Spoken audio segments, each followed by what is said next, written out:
I like to cut this stuff on a nice hard surface like this plywood. I'm going to use this beat up piece of insulation as an example, but the way I like to cut it is from this side instead of the paper side. I find it easier. Cutting this is really simple. All you need is a utility knife. You take your measurement. I like to leave about 1.5 inches or so of extra material because you can always pack that insulation in a little bit and you will have more vapor barrier to go over the stud or your joist or whatever you're doing.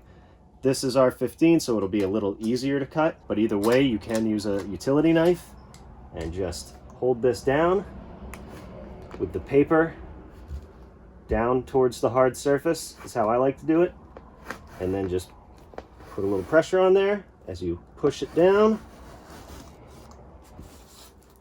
and it's cut.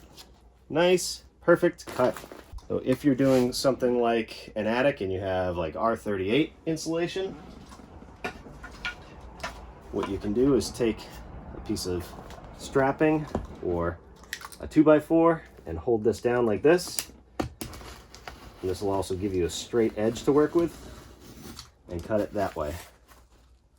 Another thing you can do, which is what I like to do, is to take an old kitchen knife and sharpen it up, get it nice and sharp, and then you can use that to slice right through.